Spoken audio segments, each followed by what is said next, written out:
চিকিৎসাৰ অভাৱত দুমাহ সহ্যগত অফলাৰ বিমানচাৰ ভোগালী বিহুৰ দিনা অসহায় পৰিয়ালটিৰ কাষত সমাজকৰ্মী দেবেন্দ্ৰনাথ বাৰকিয়াল স্থানীয় বিধায়ক তথা মন্ত্ৰী অতুল বৰাৰ সহায় বিচাৰিছে দুৰ্ভগীয়া পৰিয়ালটিয়ে ৰাজ্যত উলহ মালহেৰে ভোগালী বিহু উদযাপন কৰি থকাৰ মাজতে অফলাৰ এটা পৰিয়ালে এমুঠি খাদ্যৰ বাবে হাহাকাৰ হৈ পৰিছে কিয়নো পৰিয়ালটিৰ মুৰব্বীগৰাকী ৩-৪ মাহ ধৰি হাজিৰা কৰিবলৈ ওলাই যাব পৰা নাই ভোগৰ উৎসৱ মাঘ বিহুৰ দিনাও খাদ্যৰ অভাৱত থকা পৰিয়ালটি হৈছে বোকাখাত বিধানসভা সমষ্টিৰ কমাৰগাঁও থানাৰ অন্তৰ্গত অফলা গাঁৱৰ দুটা সন্তানৰ পিতৃ বিমানচাৰ নামৰ যুৱকজন ৰোগাগ্ৰস্ত হৈ যোৱা ৩ মাহ ধৰি শয্যাগত অৱস্থাত আছে টকাৰ অভাৱত কৰিব পৰা নাই উন্নত চিকিৎসা ইপিনে চিকিৎসাৰ অভাৱত দেহৰ অংগবোৰ এটা এটাকৈ ক্ৰমান্বয়ে অচল হৈ পৰিছে একমাত্ৰ উপাৰ্জনকাৰী বিমানে দিন হাজিৰা কৰিবলৈ যাব নোৱাৰাত পৰিয়ালটিলৈ নামি আহিছে ঘোৰ অমানিশা গৰম কাপোৰ এসাজৰ অভাৱত থিতুৱাই ধৰা জাৰত অনিদ্ৰা অনাহাৰে দিন পাৰ কৰিছে বিমান পত্নী আৰু দুটা কণমানি সন্তানে এই খবৰ লাভ কৰি স্থানীয় বিধায়ক তথা মন্ত্ৰী অতুল বৰাৰ নিৰ্দেশত মাঘ বিহুৰ দিনা দুৰ্ভগীয়া পৰিয়ালটিৰ কাষত উপস্থিত হয় যুৱ সমাজকৰ্মী দেবেন্দ্ৰনাথ বাৰকিয়াল মাছ চাউল দাইল মিঠাতেল আলু আদি বিভিন্ন খাদ্য সামগ্ৰী লৈ পৰিয়ালটিৰ ওচৰত থিয় দিয়ে সমাজকৰ্মী বাৰকিয়ালে বিমানৰ স্বাস্থ্যৰ খবৰ লয় আৰু নিজাববীয়াকৈ চিকিৎসাৰ কাৰণে কিছু আৰ্থিক সাহায্যও প্ৰদান কৰে আনহাতে অফলা গাঁৱৰ এটা দুখীয়া পৰিয়ালক মাছ আন খাদ্য সামগ্ৰী আৰু আৰ্থিক সাহায্য প্ৰদান কৰে সমাজকৰ্মী বাৰকিয়ালে ইপিনে বিমানৰ স্বাস্থ্যৰ বিষয়ে মন্ত্ৰী অতুল বৰাক অৱগত কৰি শীঘ্ৰে বিমানৰ উন্নত চিকিৎসাৰ ব্যৱস্থা কৰা হ'ব বুলি দুৰ্ভগীয়া পৰিয়ালটিক আশ্বাস প্ৰদান কৰে সমাজকৰ্মীগৰাকীয়ে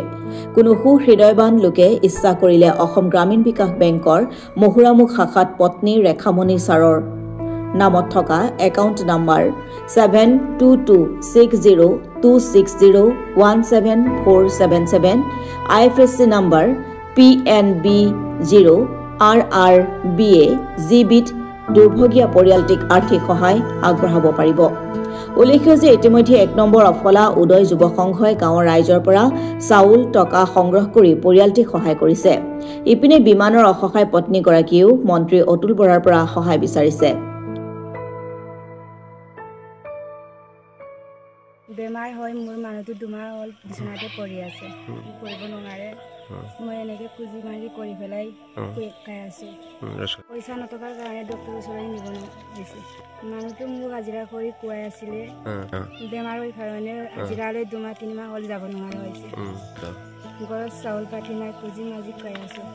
গাঁৱৰ মানুহ মোক চাউল পইচা চব তুলি মেলি দিছে বাৰু সৰু সৰু ল'ৰা ছোৱালী দুটা আছে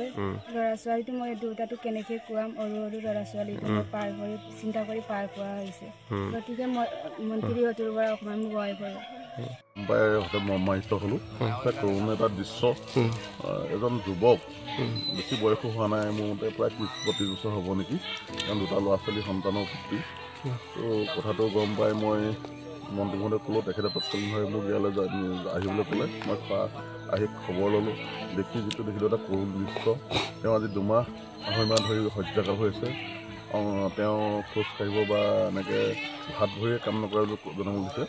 কৈছে মই তেওঁক সুধিছিলোঁ তেওঁ টকা পইচাৰ অভাৱৰ কাৰণে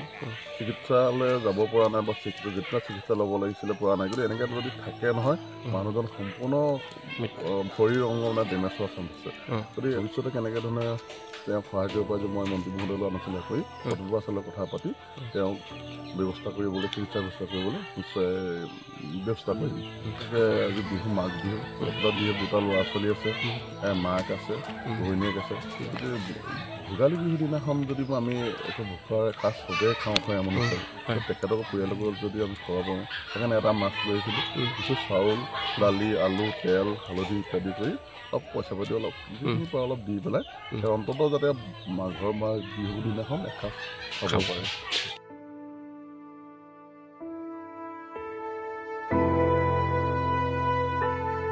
কমাৰগাঁৱৰ পৰা পৱন কামানৰ ৰিপৰ্ট অসম টুডে।